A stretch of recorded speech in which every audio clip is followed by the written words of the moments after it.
Hello again, internet friends, and welcome back to the American-Israeli Political Coalition live stream brought to you by the ADL. This week I want to talk to you about a social media post I made where I gave 5 strength training commandments. I want to talk more in depth about those commandments, why I think they're important, and why they're not really commandments, more like suggestions. I will put a link down in the description so that you can go look at the post if you would like, and more importantly, so that you can follow me on Instagram. But the first commandment was to not add more than 5 pounds a week to each of your lifts. The second commandment was to leave 1 to 3 reps in the tank for 90% of your working sets. The third commandment was to prioritize a full range of motion over weight on the bar. The fourth commandment was to follow the same rep and set progression for at least 5 weeks before you go and try a different one. And the fifth one was to not go more than 5 weeks without a deload. And so I wanted to give you guys a better understanding of why I think these ideas are really good and really helpful for you to follow, especially if you're a beginner intermediate lifter and you're still trying to figure things out. When I talk to people about these ideas, whether it's an athlete online or somebody in person, I commonly get some type of response like, why can't I do more? Or something along those lines. People feel like, oh, why only 5 pounds a week? Do I really have to deload every 5 to 6 weeks? That seems like a lot.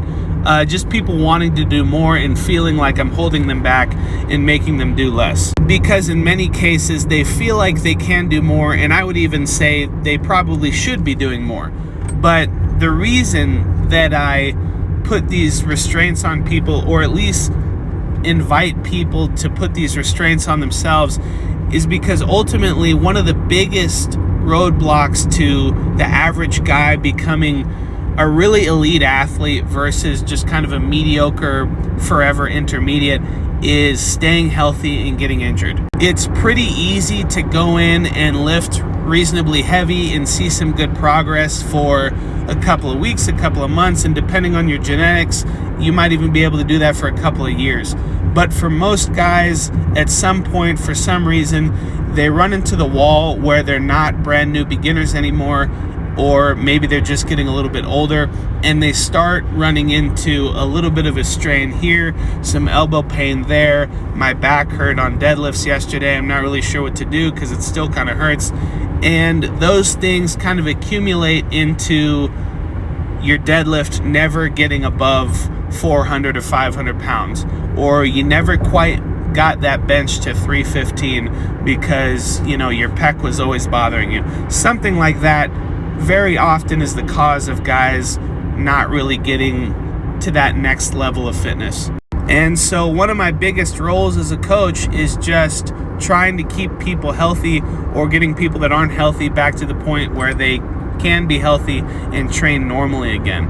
And most of the injuries and most of the aches and pains that derail people's consistency in training come from some type of mixture of inappropriately dosed weight, inappropriately dosed training volume, too much too soon, too much too often, or you're switching back and forth between really dramatically different volume and intensity ranges, something like that, where the tissue in your body just wasn't prepared for the amount of stress that you put on it, or it couldn't recover from the amount of stress that you were putting on it, and so something gave. So getting yourself to train in a slower, more progressive manner where there's not these dramatic jumps in volume and intensity is going to decrease the likelihood that you're going to have a problem. And that's very hard for a lot of guys because they love lifting. And I understand that because I've experienced the same thing many, many times for many, many years.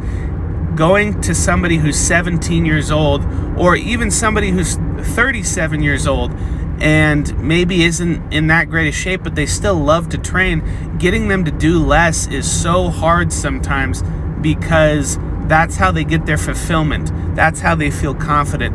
And that's how they're able to kind of go through the day feeling good because they feel like they tested themselves, they feel like they got better. And I understand that feeling, but the reality is that a lot of times your body gives up before your mind does, especially when it comes to lifting heavy weights. And so these 5 commandments are very, very simple, but very, very effective strategies on getting you to slow down, allow your body to recover from the training stress, allow your body to be in a position where you can train in a way that stimulates strength and hypertrophy progress, but is something that you can maintain for multiple weeks at a time. And so if you're one of those people who loves lifting weights and you're banging your head against the wall each week, lifting as heavy as possible, and you're doing back off sets and you're doing accessory work and you're in the gym for 2 and 3 hours, 3 to 5 times a week, just absolutely murdering yourself,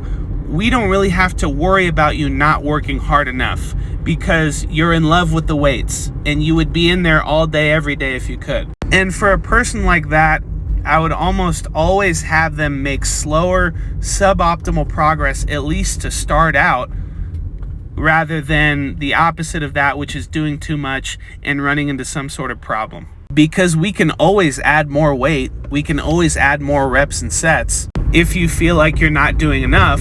But if you are doing too much and you get injured, now you got to take a little time off. Now you got to switch things up.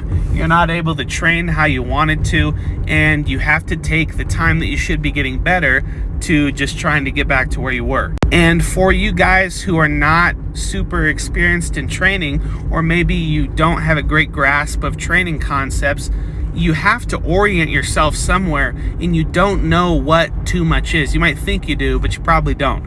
You don't know what too much is. So I would rather have you start by figuring out what too little is. 5 sets of 5 doesn't really seem to be doing it anymore because my squat's been stuck at 225 for 3 months now, and that really doesn't seem like the rate of progress I'm capable of. And now you have a data point to orient yourself in regards to trying to organize your training. And you can say, okay, well, 5 isn't enough. Let's try 6. Let's try 7 and add just a little bit on.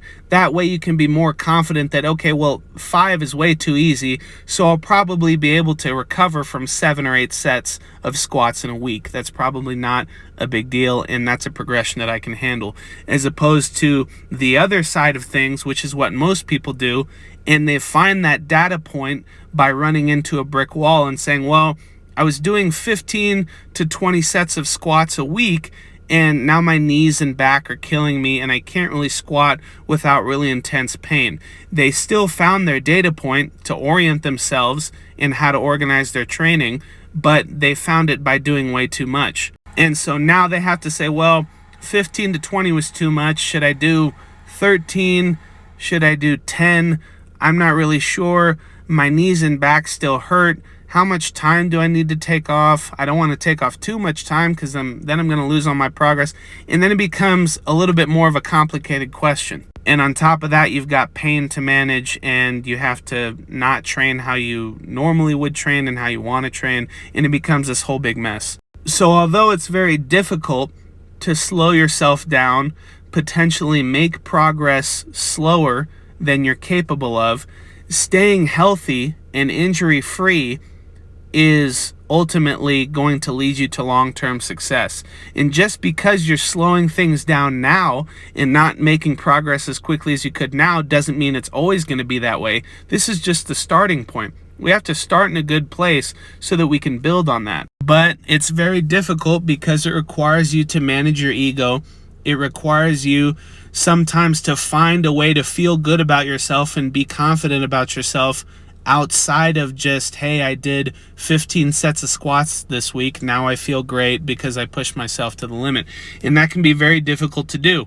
But in my experience, the guys who can slow down and make more responsible training decisions and look at what they want in the long term versus what feels good right now, a lot of times that makes the difference between the forever intermediate, constantly injured, my whatever constantly hurts, versus the guys who finally break through those plateaus, get to those fitness goals that they're looking for, and become better than they thought they were capable of being. And ultimately, it's important to remember that you can never 100% prevent injury.